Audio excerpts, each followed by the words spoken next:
John Michaels. I would like to thank Officer Jason Sodden for joining us here, the Wyoming State Troopers. We're talking motorcycle safety. Bikes are coming out, integrating themselves back into the street. What's one of the major things that people want to do? Now, for leaving their bikes all winter long stored up, first thing they're going to want to do is definitely check on the condition of the motorcycle. Check your tires, make sure they still got air pressure. Check your batteries, make sure they're charged up. And when you're traveling in traffic, check your indicators, check your headlight. Make sure that they all work, make sure your brake lights work. Make sure the switch works. One of the major things we run into with motorcycles is they don't end up using their turn signals, changing lanes, or weaving in and out of traffic, which shouldn't be going on. And as far as integrating themselves back into the street, traffic, cars, stop, look both ways. Stop, look both ways. That is for cars at intersections pulling out. Make sure you're looking for headlights. Motorcycles now are mandated to have their headlights on at all times. So if you're the rider that has an older motorcycle, maybe get a switch, turn that headlight on all the time during the day. It's going to help for your safety and also the safety of the people in the car to help prevent that T-bone collision that we normally see at intersections. Now, I know we don't have a helmet law in Wyoming, but it is recommended, or it would be recommended by the Highway Patrol to wear a helmet. It is highly recommended. Even in just minor fender benders where motorcycles are moving around in heavy traffic and traffic's moving slow, major injuries could have been prevented to the head or neck if they were wearing a helmet. Let's talk about group riding. There is a formation that people should adhere to. Well, we prefer the staggered method. If you're going to be riding in a large group, stagger your bikes. That's one in the right while one is following it to the left, and then as you move back, back and forth, vice versa. Boy, that came out wrong. Let me do it again. The staggered formation is preferred. You know, if one rider up on the fog line, and then the next rider is going to be along the center line, and then the rider following that back to the fog line.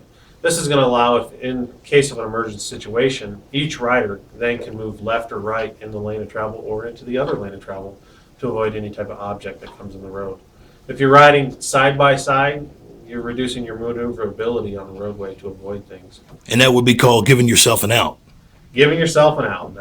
That is correct. Whenever you're riding a bike, as I'm a motorcyclist rider, I'm always watching and giving myself an out and seeing where I might be darting to or going to if an emergency situation comes And it's up. always good to look down the road. You want to look down the road maybe, a mile or Always look down the road as far as you can, especially on a motorcycle. You don't have the bumpers.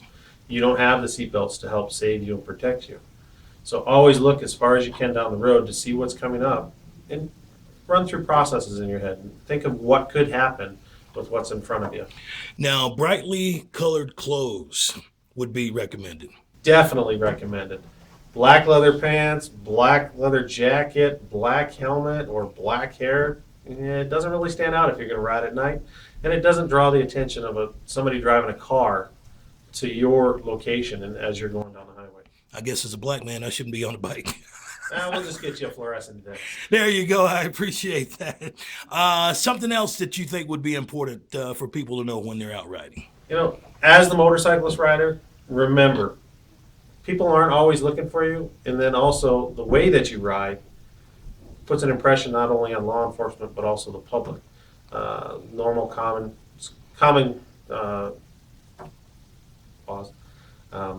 occurrence is we get people calling in saying these motorcyclists are riding aggressive. They call in and say, "Oh, this crotch rocket blew through past everybody in a no passing zone." As a rider, you're representing everybody else, so take your time, slow down. There's no hurry. And also, you know, the laws are still in effect. If you have a crotch rocket capable of 200 mile an hour, you're still limited to the speed limit. Wow, I can't even imagine going 200 on two wheels, but some people do that. Hey, we certainly appreciate your time, Officer Jason Sodden from the Wyoming Highway Patrol.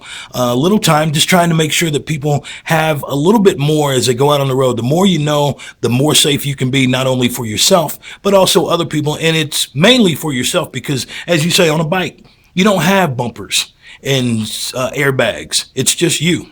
It is just you, so you have to watch out for yourself. So as drivers of other cars, remember, give these bikes extra room.